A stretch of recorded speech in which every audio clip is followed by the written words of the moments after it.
This is Barret Edelstein from CELEB SAVANT, and today we are speaking to Greg Kane from Hue and Cry. Greg, where do we find you in the world? What are you up to? How's life going? And how are things in your world?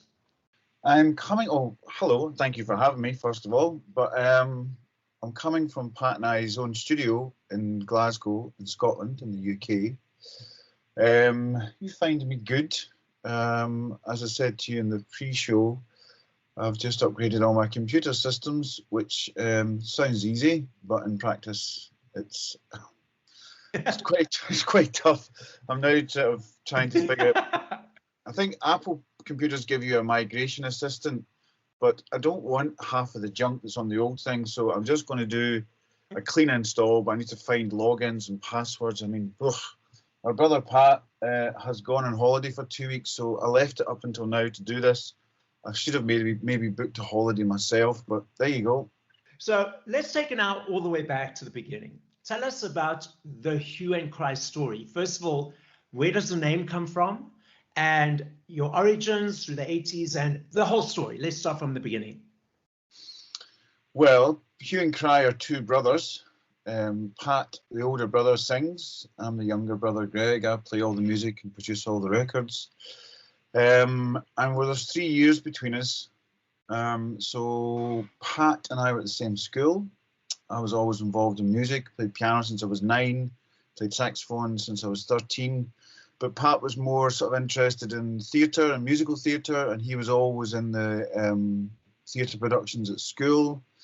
And then I was in a band when I was 15, 16 years old called the Winning Losers, and our singer left because he was a bit disenchanted with the music business, even though we were still at school. Thought it was a bit of a prima donna of him. But anyway, I suggested that my older brother would step in. And the guys in the band were a bit kind of, what, the guy that does all the musical theatre stuff? I said, yes, that's him.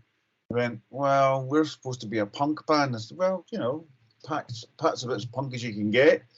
So we tried him out, and it worked really well. And those early demos of the Winning Losers, you're talking about 1981, 82, were played on local radio and got some traction. And then the band threw us out because they didn't like the way the music was going. And then Pat and I found ourselves on our own. But I think what had happened was the band had given us a platform to figure out how we could work together, because we'd never really worked together musically. So in hindsight, the band throwing us out was probably the best thing for us. And we kind of used the band. It wasn't the reason we joined the band, but in hindsight, when you think about it, the band were useful to us because, as I said, they taught Pat and I how to work together. So we demoed all the way through 84, 85, and the local studio we were using at the time in Glasgow, the guy who owned the studio, who was making the demos for us, one time he came in and he said, if you let me manage you, you don't have to pay for these demos. So at the time, Pat and I had to stump up £50 each to pay for these demos. So it was quite good to put £50 back in your pocket. And we went home, told my father. He said, you didn't sign anything, did you? And we said, no. And that manager, Alan McNeil, was our manager from 1985 until 1992. And we never signed anything with him. And we had an amazing working relationship. So he was the guy that put our recordings in front of people that maybe would be interested. And there's a very famous club in Glasgow called the Sub Club, celebrating its 35th year this year, actually. And it's about to be appointed a cultural icon in Scotland, the Sub Club. People will know it's a big dance club. But the guy that ran it at the time was interested in Pat and I, and he did his own indie record label, and he put out a song called Here Comes Everybody in 1984. And it sold out its whole 1,000 run. There was only 1,012 inches made, and it started to get played on radio, and it started to feature on dance floors in London. And the two guys from Circa Records came up to see us and figure out what it was all about. And they quite liked the dance record that we put out on this label. But when Pat and I started to sing piano vocal during the show and just do more kind of melancholy, kind of introspective stuff, that's what got them interested. So these two guys had worked with Bob Marley, U2, Island Records, that's where they came from. So all that sort of stuff was going on. And they'd left Island Records to form their own thing. And we were the first band that they signed. And then they went on to sign Massive Attack and Nena Cherry and all that sort of stuff. So that's basically as condensed as I can make it back. And tell me, where does the name Hue and Cry come from? Well, Pat's my older brother, who's the singer, is the kind of wordsmith between us. And he came home one day and said, I've got an idea for a name. And he said, Hue and Cry. And I was the same as you. What does that mean? And he said, well, it literally means a loud public commotion. So that's kind of what we hope to make. And there was the duality of the Hue and Cry. He was the cry, the voice, and I was the hue, the background. And there was a famous Ealing comedy called The Hue and Cry, and it's about brothers. And so it all seemed to fit. And nobody else, I'd never heard the name before, so it's quite good to come up with a name of a band that's memorable and unique. So we were very lucky. Tell me, what is your music creation process? Is it still the same today as it was then? How do you create music? What is that flow? How do we get to hear the end result? Pat and I are big fans of the song, so we're big fans of verse, bridge, chorus, verse, bridge, chorus. And we'll go into a room with a piano with a blank sheet of paper from both of us, and we won't leave the room until we've got a verse, a chorus, and a verse and a chorus. We won't leave the room unless we can leave the room, go to an open stage and play the song we've just written. So we don't leave anything unfinished. It will be further developed, but we can't really leave anything unfinished. It's always the way we've done it. And then back then, you just record it in a dictaphone, I guess, and I'd write down the chords. Pat likes complex things, so I can't just sit down at a piano and play G, C, and D. He won't even look at me if I present him that. So it has to be a bit more complex than that. So it was quite difficult for me to remember what I was doing with these songs, and it still is. Sometimes I've got my own way of writing the chords down. Sometimes when I show my band, they say, Greg, let me see your music, and they just look at it like it's some kind of Greek or Egyptian hieroglyphics. They think, I don't understand a thing about that.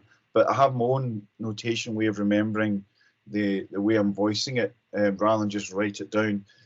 I can read music, and I've always been able to read music, but for some reason, this way of me remembering chords has kind of evolved through the years. So put Pat and I in a room with a piano, and either 15 minutes later or 4 hours later, we'll emerge with a completed song. So that's the way we do it. And then, it depends what we want to do with the song, and then we can just get creative with how we want to produce it. So it's very collaborative and very start with a blank sheet of paper and, as I say, come out the room with something that's a song. Do you guys ever disagree about what that end result's going to be? It's very interesting. Pat and I, it's a lot of it's about body language. So we're in the room. If I'm presenting him with a chord sequence, and I can tell by his body language if it's good or not for him. If I'm pushing a chord progression that I particularly think is good, if he doesn't engage with it after about a minute or a minute and a half, i.e. he doesn't change the melody to fit it, that's him saying to me, no, Greg. He won't stop me and say no, but I can tell from the way he reacts to what I play. And body language is very important for Pat and I. I mean, you need to be very careful when you're doing a writing process, when you're in the writing process with Pat and I, because it's very subtle, some of the things that we do to each other. We don't write very well with other people because we don't have that intimacy, and that has a lot to do with what we are, and because we're brothers. And I guess a lot of the people that like our music and come to see us, mostly when we sit and play on our own, they celebrate and they love watching two brothers being very intimate. We're very lucky that brothers are very rarely intimate. My friends see their siblings at Christmas and at funerals and weddings. I see my brother every single weekend. And what inspires your music lyrics? Is it personal experience, things that are happening around the world, combination of both? What are those words and how do they come from? I think it's a combination of both, but it's mostly our personal opinion of what's happening around us. I mean, the first big hit we had, Labour Love, in 1987, was it was all very political. We had a right-wing government that Scotland hadn't voted for, and the song was all about trying to come to terms with working class people voting for a government that doesn't really care about them. All it cares about is big business and money and free market economy. And we couldn't understand why working class people would vote for that, but they did. So the song was all about us trying to deal with understanding that. And then the other, Looking for Linda, is a song about domestic abuse. But that Pat actually met the girl and she told him the story of what happened to her. So that's a personal experience, but how you feel personally about a more general topic. That's the kind of the way we write the songs. COVID, everyone was in lockdown, everyone was shut down. How did you guys deal with COVID? What did you get to in your world? And did you carry on creating music? What happened in your space? Well, we had quite an interesting COVID. I have older in-laws, parents, and a partner who was in the vulnerable category. Pat's partner as well. So we were adhering to the lockdowns and the isolations quite strictly because we couldn't afford anything to happen to these people that mean so much to us. But just before COVID hit, Pat and I finished writing about 18 songs for a new record. So I said, well, I've got my studio here. I'm the only one that's here. It's not a commercial studio. It's just my place, or Pat and I's place. So I'll just finish the record. I'll just do the record. The songs are all written. If I need you to sing, then we can do it somehow. But I've got all the guide vocals. I've got all the arrangements. So I had a plan, and I thought this is going to be great. But it didn't turn out that way, Barret. It turned out terrible for me creatively. We had all these songs, and I could not figure out what to do with them. And I thought, when I go and make music and produce music, it's usually in isolation. So I thought there would be no difference. But there was a huge difference because without the socialising, not that I'm a big socialiser, but because I work on my own an awful lot, the times that I go out to meet friends and just experience social gatherings, I realised how important it was to me. So the whole isolation, working on my own during COVID didn't work. And my management company and my brother were getting frustrated at me, but I had to fess up and say, I don't know if it's a little bit of depression. I don't know what's going on, but I really cannot focus. And we built a fantastic studio here. I can do anything I want in this place, but I didn't want to do anything. Yeah. So a lot of bands were doing online YouTube performances, and they were just trying to keep their fans engaged. We went down a different route. We wanted to do concerts that you had to pay for. So we wanted to put online concerts behind a paywall. Now, everybody knows putting content behind a paywall is incredibly difficult. So we found a guy called Steve Mackin, and he's got a company called Live From Events. And Steve, his mantra is he loves to sell tickets. He'll sell raffle tickets. He'll sell gig tickets. He just loves tickets. That's his thing. I spoke to him. Okay. And he said, don't worry, Greg, we'll make this work. So we broadcast 4 concerts on this platform, and they were incredibly successful. We'd, I think, 900 to 1,000 people were logging in, paying £10 to come and see us. And they would, nothing ever went wrong. I got all the engineers to hardwire this whole place. And we had an incredible experience doing these concerts. They weren't like back to back. We'd do one concert and then wait 3 months and then do another concert, wait 3 months, and did it that way. But we were out touring, we're out gigging just now. Pat mentions from the stage, did anybody see these online performances? And there's quite a lot of people that shout, wave their hands, say yes. So our fans have always embraced new technology, even though they're, mostly late 30s to late 50s. But Pat and I have always, even pre-Facebook, we've built online environments for Hue and Cry fans to come and just hang out, talk to Pat and I, interact with Pat and I. We had that way before Facebook, so we were always involved in that, but we'd never done a paywall before. It always been a sort of promotion type thing just to keep people engaged with what Pat and I do. But it was very successful for us. And then that meant Pat had to come up from London to Glasgow to the studio.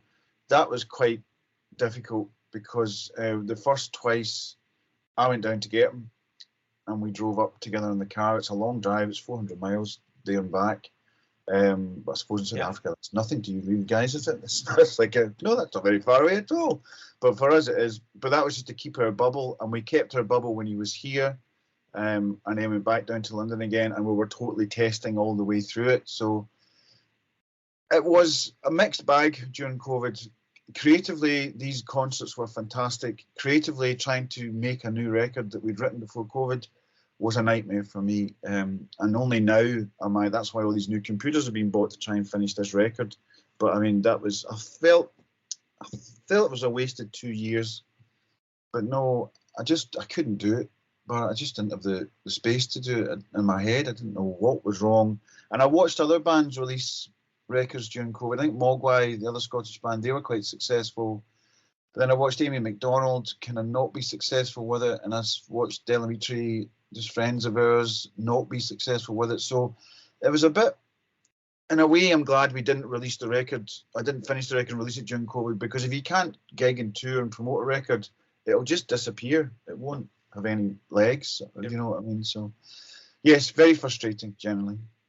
But don't you think that even though it was frustrating, that if you would have pushed through and tried to achieve it and tried to go ignore that part of you saying no, it wouldn't have been as authentic and organic and true to who you guys were, because there was something there stopping you. So naturally you had to listen to that. Yeah, I mean, I fought it so many times, and I didn't know what to do. And I spoke to a lot of people about it, and they said, well, is it a writer's block? I said, no, I'll sit and write your song right now if you want. It was just getting, you can write as many songs as you want. And there's an old jazz adage which says you can play any song anyway. So when you've got a song that's written, you're trying to create a vehicle for it. I make the record. And I've never had any problems with that. I mean, it's never been a bother for me. I love being creative, and I love, you can be as odd as you want, but you've obviously got an eye on commercialism. You've got an eye on the platforms that this music will be consumed on, like radio and podcasts and clubs and stuff like that. You have to keep an eye on that. And then we do a lot of big festivals now, these 80s festivals, and there's 20,000 people out there in front of you in this huge stage. So you have to think about the song in that environment. How is it going to project? So I've got all these mechanisms and ways of doing it that have been done my whole career, but I couldn't seem to muster them and focus them. I didn't. I mean, I'm talking to you now and I'm thinking, why didn't I do that? Why didn't I just imagine these songs on a big stage and make them that way? So it wasn't really the writing of the songs. There's some great songs in there. I'm so proud of us. It was the creating the record that was a problem for me. You know, it was probably the energy block, because everything was literally, figuratively, and energetically shut down completely. So that energetically element or energy element is a way that you translate into the production. And because that was shut down, it affected you, which makes sense. It affected everyone in different ways. So it was just a way of accepting it, acknowledging it, and saying, okay, it's here. Let's just accept it, feel it, and then move beyond that. Yeah, I mean, Pat and I are both big fans of Prince, and I've studied Prince quite a lot of detail. And he would go into the studio and not appear for weeks until he would appear with 1999 or like Sign of the Times, or he would. But I used to think, well, how can I can channel that energy of just shutting everything off. My partner and my kids were prepared to go, right, just go and do what you need to do. But then again, when I tried that, 3 days later, I would reappear going, I'm kind of missing everybody. I'm a bit lonely, but I've suffered from loneliness in my life before, but there definitely was a big sense of loneliness. And but you're right, if the energy's was not around me or surrounding me, I found it difficult to do it. So yeah, frustrating, as I say. So we are looking forward to hearing the new songs and new album come out. So you must definitely keep us updated and posted. Yes. I'm definitely looking forward to that. Now, speaking of music was vinyl, cassettes, CDs, they are now coming back into the world. Those, you know, the aesthetics of holding something is coming back. But music is consumed more in the digital world on those platforms. What is your perception of these platforms and the way the listening audience is now interacting and engaging with music? It's an interesting question, Barret. I've got an 18-year-old stepson, so he was 18 about 2 months ago, and he said, Mum and I said to him, you know, what do you want for your 18th? And he said, a record player.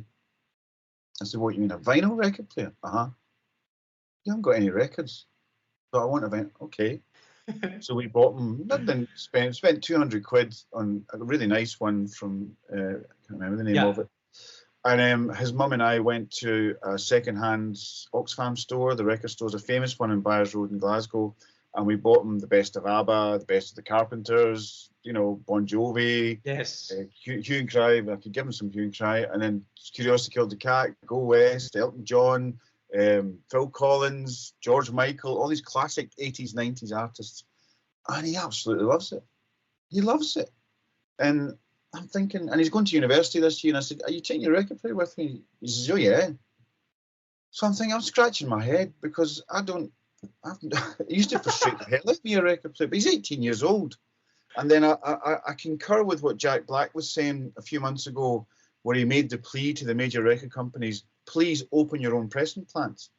Because every time an Adele record or an Ed Sheeran record comes out, they completely take over all the pressing plants. Nobody else can get the records pressed. I do a lot of restoration work for like old soul record labels, and they buy old soul recordings.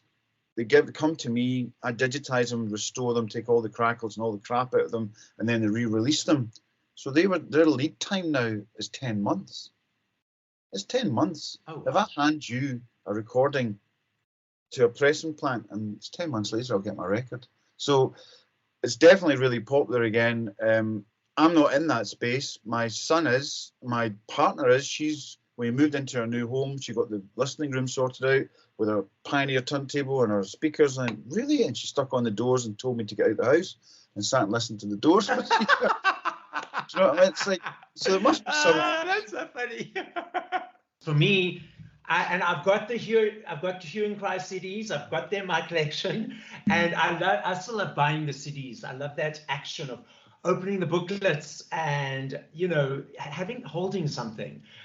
And I love that. And that's why when you were talking about your stepson wanting the vinyl, the record player, and him loving it, I got warm and fuzzy all over, because I was like, yes, it's still there and it will carry on being there. I mean, I think so. I mean, what the new business model for bands is, you know, I was talking about Mogwai earlier on, the Scottish band that I know quite well. They had a #1 record in the UK a few months back, and I said to Stuart, when I met him in the pub and I congratulated him, and I said, Stuart, if you don't mind me, how many records did you actually sell?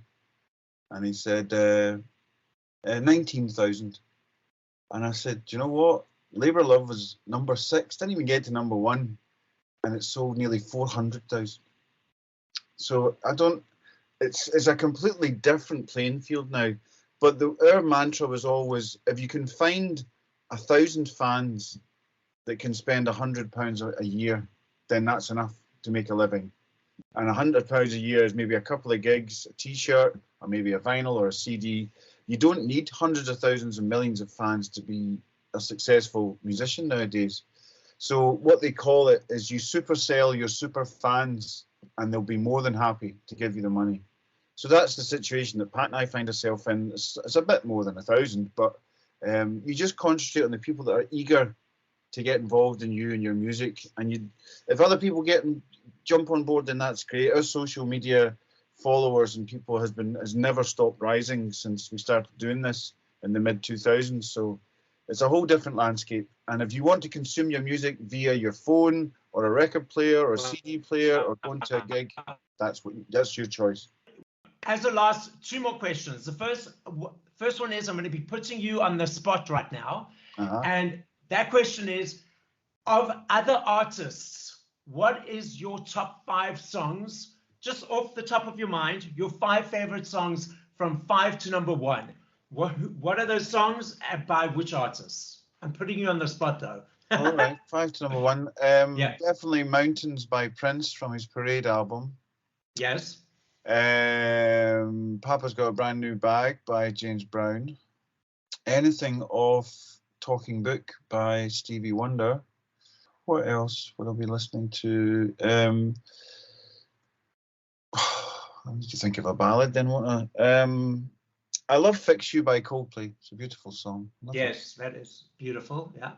And High and Dry from the Bends, Radiohead. Brilliant. Brilliant 5 songs. Love it. As our podcast and our show is listened and viewed all around the world, what is your final message to our listening audience? The 57 million people that listen to all your podcasts. What a fabulous, fabulous group of people. Putting it out there that they all will be. So what's your final message to them? Well, just we need to learn to get on with each other better. And if we all try that, then I think the world will be a much better place. Love it. Perfect. This is Celeb Savant signing out with the brilliant Greg Kane from Hue and Cry. Thank you so much, Greg. Thanks, Barret.